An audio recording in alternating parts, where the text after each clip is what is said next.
Good afternoon, everybody. We are back again. Janet is back again after a long time. We had a long hiatus again since both of us were traveling on different directions. And it's always good to team up with Colonel Alice Bish to discuss current affairs and events that shaping our world. Before we start today, we'd like to pay uh, our homage, we'd like to convey our gratitude to His Holiness the Dalai Lama, 14th Dalai Lama of Tibet, who turns 90 today. Earlier in the morning, there's been a very grand function at Dharamsala at Makletganj, wherein a lot of Tibetans around the world took part to convey their gratitude to His Holiness. We had two Indian ministers from India, once again signaling India's deep-seated commitment to the cause of the Tibetan people. We had the CM of Arunachal Pradesh, Mr. Pema Khandu, also attending the event. This is very significant in view of the fact that Arunachal Pradesh shares a long land boundary with Tibet, now being occupied by China. Hi, Alice, how are you? Absolutely fine, thank you. With the small introduction about the events of today, about His Holiness' 90th birthday, we'd like to take our attention to very significant events happening in China. The Chinese President Xi Jin Ping is out of public view for quite some time now, for almost about a fortnight. He is not attending the BRICS summit, which begins in Brazil today. This is very significant because BRICS has always been a Chinese initiative, and the Chinese leaders had always made it a point to be there. Hi, Alice. I'd like you to initially cover the BRICS absence of Xi Jinping, and we take it up from there. Yes, Rajiv, this has been in the news for quite some time. As a matter of fact, after the SCO summit in Samarkand, when Xi Jinping returned to China, it was said that he has been under house arrest and all kind of things. Definitely, his power is seems to be slipping out of his hands. And there are indicators because China is always under Iron Curtain, so very less things come out except for social media or some kind of official statements which come in Global Times and other Chinese media. Uh, and rest of it is speculation or some reports which are leaked by the CIA in the US or some US based Chinese specialists who have got some kind of contact within China. So some kind of news keeps filtering out. Yes, it's very it raises a lot of questions as to why Xi Jinping is not attending the BRICS summit. Some of them are saying that he had multiple heart attacks in May. He is not well, and then some people say that he's under house arrest. All these are speculations and rumors. But what do you do? China is an authoritarian uh, country in which one person is like a god. He is the president, he is the general secretary of CCP, and he is also the chairman of the military commission. So he's all powerful, he's God. And actually speaking, there is a lot of propaganda also, uh, in which they always show the general secretary being the god because they don't have any other god. But it's very difficult for a human to be a god because of late it has been reported that she is having a lot of loneliness. He is always uh, surrounded by sycophants who never tell him the truth, and uh, he sleeps very less in the night. People say that he was found to be browsing the internet for the exact news, And people also say that he sleeps with a bulletproof jacket under his pillow. So it's quite lonely. He's an afraid man, and probably he may ship out his family to safety in either the US or Russia. His daughter, Xi Mengzi, was studying in Harvard way back in 2014, and she was living there. But it has been found out that she moved back to China and then again back to US and then again back to Russia. So there are a lot of speculations. Because generally speaking, there is no method in the constitution of China in which a smooth transfer of power can take place.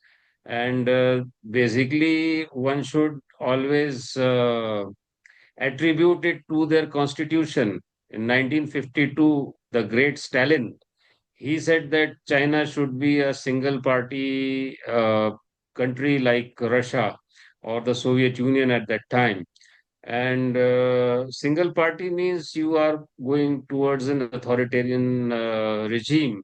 And China unfortunately fell to Mao Zedong, who consolidated his support through the peasants, brought in a cultural revolution, and subjected the Chinese people to a lot of misery, untold amount of misery, pain, and massacres. So this has been their history.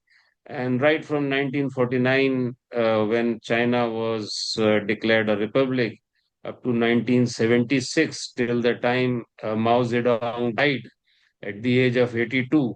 There was only one chairman, which later on became to be termed as General Secretary. So after that, there was a power struggle, and thankfully, Deng Xiaoping came as a replacement to Mao, who had a broader vision, and he was able to build China as an economic power. And subsequently, after Deng Xiaoping quit, there were a number of other people who further consolidated the Chinese economic progress uh, until the time Xi Jinping took over in 2012. Rajiv. Well, see, there's one thing which people say about the Chinese, which some experts say, what you hear as rumors are actually the truth, and what comes out in their news media, their newspapers, or in the TV are actually the rumors.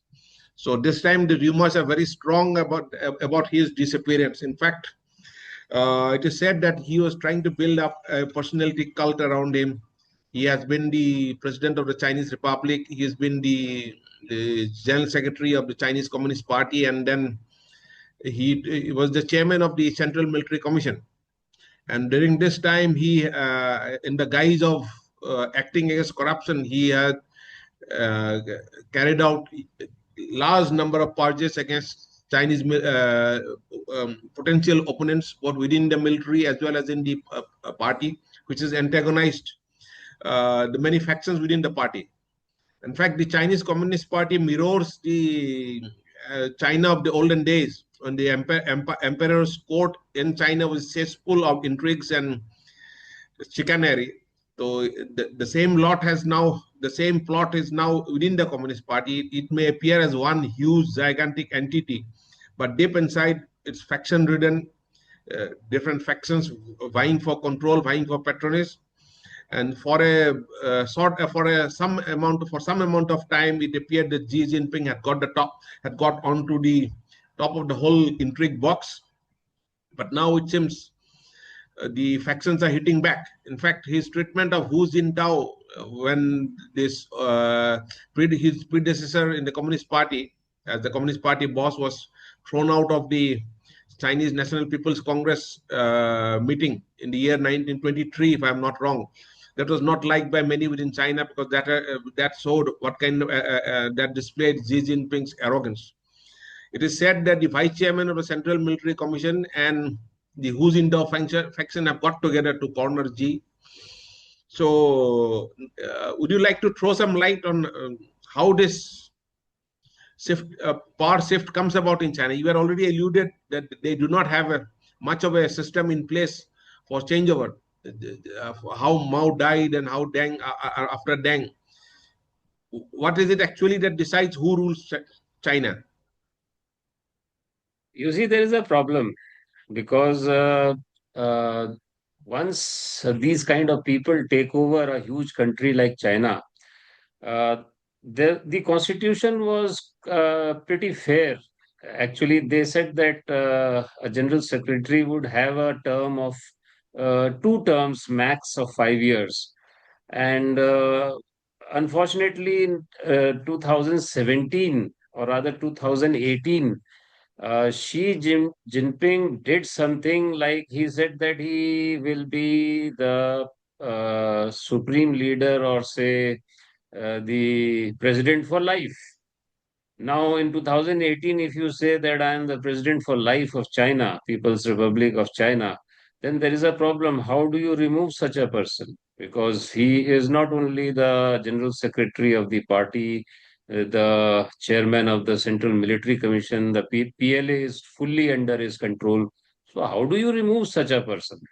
So, generally, then the plotting occurs.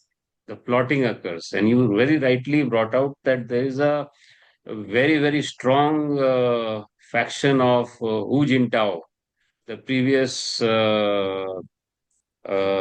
predecessor of Xi Jinping.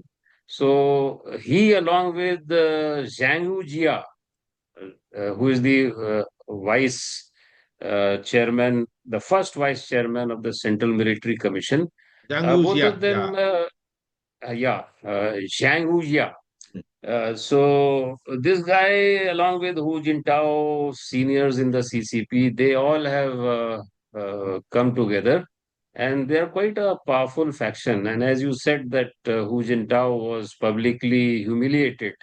I think that is a tradition of the CCP, and they have learnt it way back because even the father of Xi Jinping was humiliated way back by Mao when the Cultural Revolution started in 1966. So he was just 13 years old at that time, and his father was humiliated by the CCP.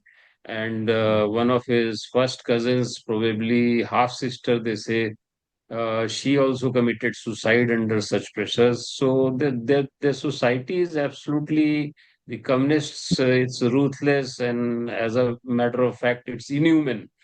So they don't have values. Yeah, although it's an old uh, country with a lot of tradition and customs, but Mao actually destroyed. The Cultural Revolution was there to get rid of the four olds, that is the old idea, old customs, then old culture, and one more old was there, some uh, old something. So actually, they murdered during the Cultural Revolution all the teachers, intellectuals, the party officials. Primarily, CCP was victorious in the Chinese Civil War against KMT. That is the major party which is there in Taiwan as on this date, which was of Chiang Kai shek. And this KMT Kuomintang is a major party which was defeated by the CCP, primarily because Mao was a person who built his base based on the peasants or farmers uh, whom he promised land, because they were largely very small landholders. So, and then he took the help of the students.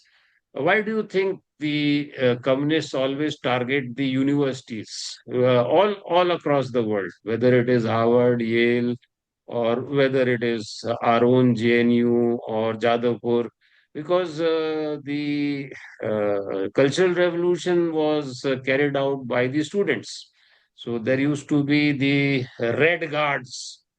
So they used to kill people, and including wealthy peasants. Although it's a oxymoron, wealthy peasants or the landholders or the intellectuals or the teachers, because they were dragged out, and killings were not very different from the ISIS. They used to deploy killing by shooting them. They used to burn them alive, bury them alive. They used to tie them up with firecrackers and then kill them.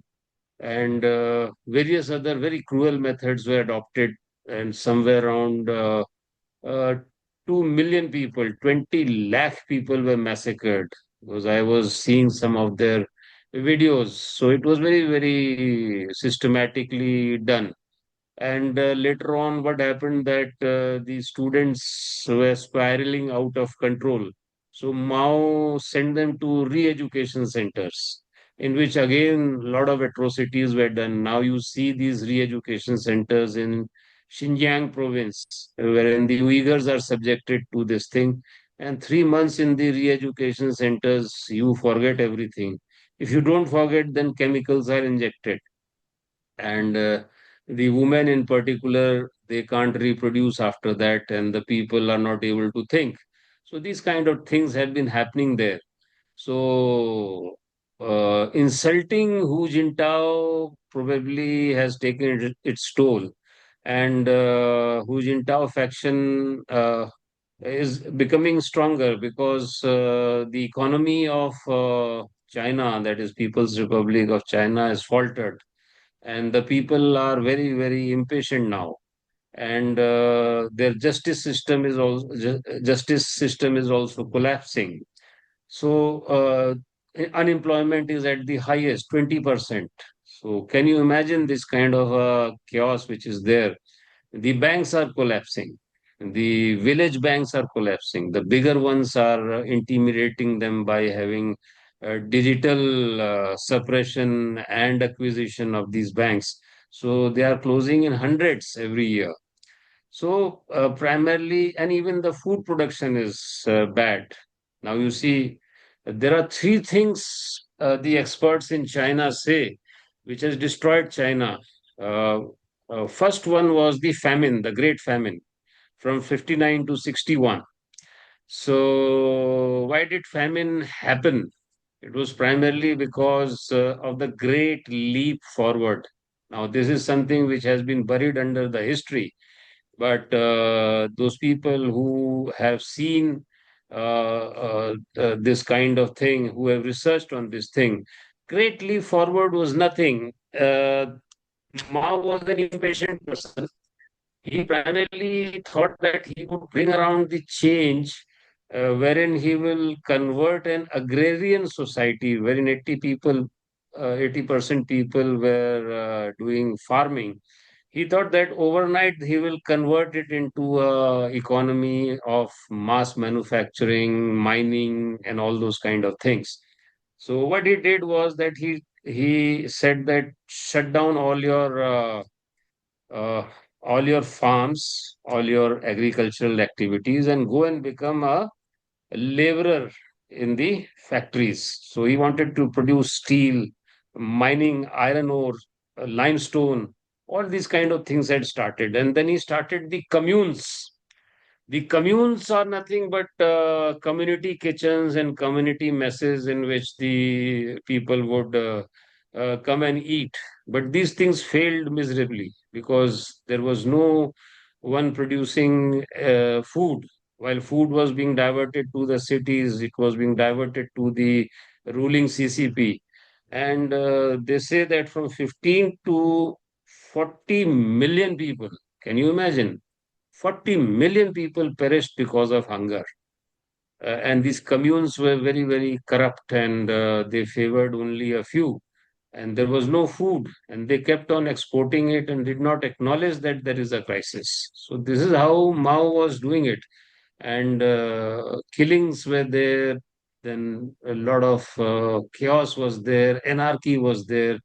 And from 59 to 61, what to do? Then Mao attacked India. It was a soft target at that time, and we faced the 1962 war. So these kind of things kept on happening. And then Mao was quite old. Before he died, he was 82 in 1976. So a gang of four had taken over. The gang of four was nothing but his youngest wife. Probably her name was Jiang King.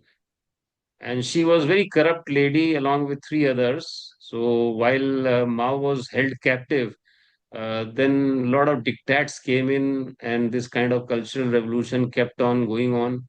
So a lot of people perished. There was a lot of chaos. So once Mao died, there was a trial for crimes committed in China, and they found out that the last wife was responsible. So they what they did was they sentenced her to death, but later on it was turned to life imprisonment. But in 1991, she was found hanging. So they said that she has committed suicide. That is on the 25th anniversary of the Cultural Revolution. So these kind of funny things happen. So you are absolutely right that insulting Hu Jintao and Zhang Yuazhao, that vice chairman of the Zhang Yu, CNC. yeah. These people have plotted. This people have plotted, and they have removed all the generals which were close to Xi Jinping. And gradually, you see that power is slipping out of his hand. He's off the front pages of the newspaper. He's off from the official ceremony, so which was never there, and people are speaking openly against him. So these are certain indicators which say that Xi Jinping is gradually being sidelined. Rajiv. Yeah, but Mao, the one good thing, or I not call it a good thing exactly, but one thing that Mao kept maintained was secrecy, absolute secrecy about things, what is happening inside China. So that the outside world was totally unaware as to the ills plaguing China, the kind of problem China was facing, and then he could play the US card. In fact, he initiated that classic diplomacy with Henry Kissinger, and after the break with the Soviet Union, that of course again helped China. But let's return to the economy. When Mao died, the economy was not in exactly a great shape for a country of China's dimensions with so much of military power. China was floundering economically. It was Deng Xiaoping who actually propelled China. In fact, in 1982, I remember when the Asian Games was taking place in New Delhi, the India and China were on even kill almost as to the economic might of both the countries, economic development of both these countries. Then somehow Deng Xiaoping he propelled China into what they call superstar dome in superstar dome in pop pop language. How do you see Deng Xiaoping's contributions to propel China into economic superstardom? Deng Xiaoping is the superstar. Actually speaking, Deng Xiaoping, I'll give you a certain amount of background. Deng Xiaoping was a reformist, and what was happening in the Cultural Revolution was they were searching for all right-wing people. They were killing them. Purging is a word which is generally used. Purging means vomiting or something like that. But in Chinese terms or in communist terms, purging means removal. And removal how? How do you remove a person? Removal is just he would have been shot down. So he went underground and remained low key even after death of uh, Mao Zedong. Uh, the prior to his death, also he was targeted. Deng Xiaoping was targeted for being rightist. But when Deng was an intelligent person, actually in 1972, Richard Nixon visited China and gave official recognition to China, and nitrogen fixing fertilizer plant was established there, and this Fertilizer, in terms of fertilizer, China became one of the leading producer of fertilizer. So that brought in a lot of changes. But the real change came in when, as a vice premier, Deng Xiaoping visited Jimmy Carter. So Jimmy Carter said that you must visit our factories. So he was taken to Atlanta, wherein he saw Coca-Cola and assembly plant of Ford. So he said, why can't I have such a thing? So they laid out certain conditions that your population is too much. You must bring it down, one child policy, and certain other dictats were there. So Deng Xiaoping, along with one of his protege, he got the Mao infected guy who was the earlier there used to be chairman. Mao was a chairman of CPC, Chinese Communist Party. So later on, they became general secretaries. So the chairman who was there, he was not, he was totally Maoist. So he said that unless and until this chairman is replaced by someone who More flexible, understands the more market, flexible. Yeah, market yes, yes, oriented. flexibility, Mhm. market oriented, then only we can do it, because earlier any capitalist type of a person was executed. Even if you wear, there's a term that is known as Berger, Burja, Bourgeois. Burja. Yeah, Yeah, Berger.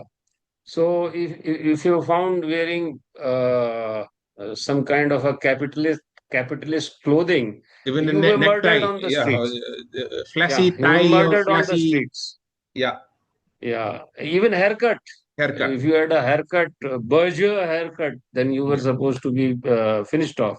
yeah. The signs on the shops and public institutions, if they had any capitalist sort of a thing, that was also removed. So, how do you bring in market reforms in such a country? So, this guy, Deng Xiaoping, after coming back from US, he said that okay, I'll bring in a change that is known as democratic centralism. So within Communist Party, he brought in a number of changes. And then gradually in early 80s, as you said, in 82, like you said that yeah, they were at even keel or at par with us in terms of economy.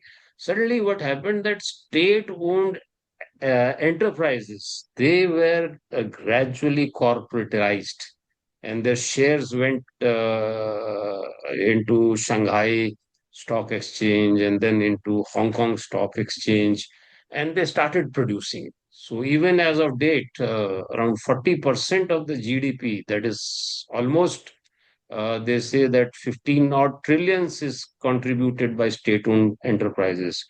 But what is important is another 60% is the local and foreign investments into the industry. Now, China is a very funny place. Actually speaking, Chinese, all the land belongs to China. That is the state, and the state is controlled by the CCP. So it is an authoritarian control. Now you see why now President Trump of the United States is targeting China. When Trump is targeting China, who is under trouble? Elon Musk, because he's got almost the biggest stake in China. So you will find that whenever Trump is targeting China, Elon Musk was getting destabilized because China can squeeze his vital organs the moment Trump targets China. So you'll find that Elon Musk was not only segregated, he was not allowed to go even to the Pentagon. He was removed from that DOG, and there is a fight between Trump and Elon Musk. So it's very difficult to do business in China, although they flourished because of cheap labor. Initially, because that old thing, the agrarian society was totally disrupted, and you found that a lot of people were flocking into the cities like Shanghai and other production centers, and wherein a person would work for 15 hours and uh, stay in a 10 by 10 foot room, sharing it with three others. So it used to be very, very cheap, somewhere around $130 a month. So they were able to mass produce the things. They were able to mass produce the things. But gradually, what happened is a lot of automation took place and a lot of modernization took place. And as gradually the uh, Chinese products started becoming sophisticated, competitive globally, it happened like that, that the labor costs also started coming up. Now, why economy is under a lot of stress? Because that bad, he understands what game is being played by the US. The US was responsible to bring China up. Now US is responsible to bring China down. Xi Jinping firstly suffered a lot of reverses during COVID-19. What happened was, like, during COVID period, uh, COVID incidentally is not gone back. It is again resurging there, and it's a constant threat which is going on in China, even as of date. And a lot of other kind of viruses also have come up.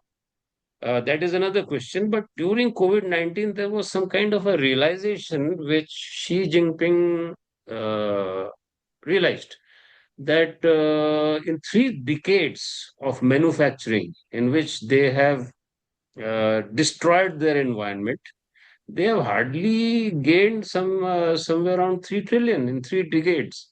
And America printed that kind of a money during COVID in 3 months.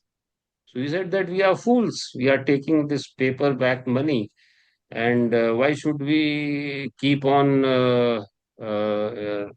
trading in dollars? So gradually, you find that they are shifting out their money from US Treasury. They have made a parallel system of SWIFT, in which around 100 or 60 odd countries, the Chinese yuan, e-currency, and all these kind of systems are working. So what had happened is gradually China is challenging the dollar. And this is where was the red line. So you don't know what is happening at a geopolitical level, but today's Xi Jinping is at a very bad position, although he wanted to reconstruct his economy. But consumption within China is very bad because people are not investing in real estate. Real estate has gone very bad. Failure of Evergrande. So, these are state-owned enterprises. The state in China has kept all strategic things within its own control, like finance, like banking, like uh, mining, like energy. Now, everybody has been told within the administration that you go out and find out what is to be produced. Now, these people who are there in the administration, firstly, they don't have the guts to go and tell the general secretary that, sir, this is not possible. They are all yes men. So now what has happened is China is overproducing.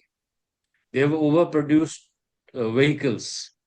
There are shiploads of vehicle awaiting in the ports of Europe, in the ports of United States. Nobody is taking them. Firstly, the quality is not correct because any government organization which does not have a brand value, the quality is not there. Then even the even the uh,